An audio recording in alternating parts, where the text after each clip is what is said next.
ಇಲ್ಲ ಸರ್. ತಂದೆ ಫ್ಲಾಟ್ ನಲ್ಲಿ ಇಬ್ರಿಗೂ ಪಾಲ್ ಬೇಕು ಅಂತ ದೂರು ಕೊಟ್ಟಿದ್ದೀರಾ ಅಂತ ಕೇಳ್ತಾರೆ. ಹೌದು ಸರ್, ನನ್ ಫ್ಲಾಟ್ ಅಲ್ಲಿ ಅವ್ನ್ ಬಂದಿದ್ಬಿಟ್ಟು ನನಗ್ ಕೊಡು ಅಂತ ಹೇಳುವಾಗ ಹೆಂಗ್ ಸರ್? ನನ್ ಸ್ವಯಾರ್ಜಿತ ಆಸ್ತಿ ಸರ್, ನಮ್ಮ ತಂದೆ ಮನೆಯಿಂದ ನಮ್ ತಾತನ ಮನೆಯಿಂದ ಬಂದಿರೋದಲ್ಲ ಸರ್ ಅದ್ ಆಸ್ತಿ.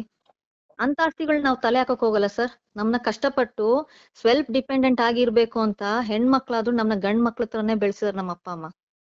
ಓಕೆ, ಈಗ ನೀವು ಜಗಳ ಆಗ್ತಾ ಇರೋ ಫ್ಲಾಟು ನಿಮ್ ತಂದೆದಲ್ಲ, ನಿಮ್ದೇ, ನೀವೇ ನಂದು ಕಟ್ಕೊಂಡಿರೋದು? ಸರ್, ನಂದು ಸೇಲ್ ಡೀಡ್ ಅಗ್ರಿಮೆಂಟ್ ನಂದಿದೆ, ಅಪ್ಪನಿಂದ ಬಂದಿರೋದಲ್ಲ. ನಾನ್ ಇಲ್ಲಿ ಬಿಲ್ಡರ್ ಹತ್ರನ ತಗೊಂಡಿರೋದು. ಮತ್ತೆ ಏನಕ್ಕೆ ಇವಾಗ ಅವ್ರು ನಿಮ್ ಜೊತೆ ಜಗಳ ಆಡ್ತಾ ಇರೋದು? ಸರ್, ನಾನ್ ಕೊಟ್ಟಿದ್ದೀನಿ, ನೀನ್ ಕೊಟ್ಟಿರೋದಕ್ಕೆ ನೀನ್ ಕೊಟ್ಟಿರೋದು 10 ಲಕ್ಷನ 13 ಲಕ್ಷನ 15 ಲಕ್ಷ ವಾಪಸ್ ಕೊಟ್ಟಿದ್ದೀನಲ್ಲ. ಓಕೆ, ನೀವು ಅವ್ರ ಹತ್ರ ಅಮೌಂಟ್ ಇಸ್ಕೊಂಡಿದ್ರಿ? ಸರ್, ಅಮೌಂಟ್ ಸ್ಟಾರ್ಟಿಂಗ್ ನನಗೆ ಕೈ ಸಾಲ ಅಂತ ನಾವು ತಗೊಂತೀವಿ ಮನೆ ತಗೊಳ್ಳುವಾಗ.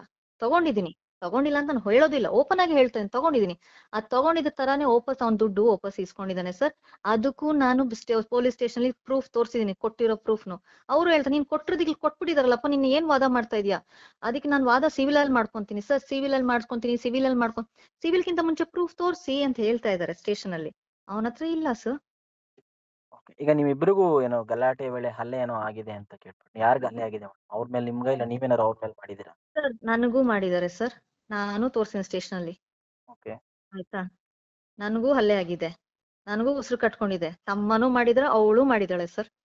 ಇಬ್ಬರದು ನಾನು ಸ್ಟೇಷನ್ ಅಲ್ಲಿ ತೋರ್ಸಿದೀನಿ. ಅವ್ರು ಬರೀ ನಾನು ಒಬ್ಳೇ ಹೊಡೆದೆ ಅಂತ, ಅವ್ರಿಬ್ರು ನಂಗೆ ಹೊಡೆದಿದ್ದಾರೆ ಸರ್. ನನ್ನ ಈಗ ತಮ್ಮ, ನನ್ನ ಸ್ವಂತ ತಮ್ಮನೇ ನನಗೆ ಹೊಡಿತದಾನೆ. ಅವಳು ನನ್ಗೆ ಹೊಡೆದಾಗ್ಲು ನನ್ನ ತಮ್ಮನೂ ಹೊಡೆದಿದ್ದಾನೆ. ಎಷ್ಟು ನಾಚಿಕೆ ಇರ್ಬೋದು ನನಗೆ. ಇಷ್ಟು ದಿನ ಸಾಕಿ ಜೊತೆಲಿ ಇದ್ಕೊಂಡು ಮಾಡ್ಕೊಂಡು ಅವ್ರೇ ಹಂಗೆ ಹೇಳಿದಾರಲ್ಲ, ಹೊಡೆದಿದ್ದಾನೆ ಅವನು, ನನ್ಗೆ ಹೊಡೆದಿದ್ದಾನೆ ಸರ್. ಒಬ್ರೇ ಅಲ್ಲ, ನಾನು ಒಬ್ಳೇ ಹೊಡೆದಿದ್ದೀನಂತೆ, ಅವ್ರು ಇಬ್ರು ಸರ್ ನನ್ಗೆ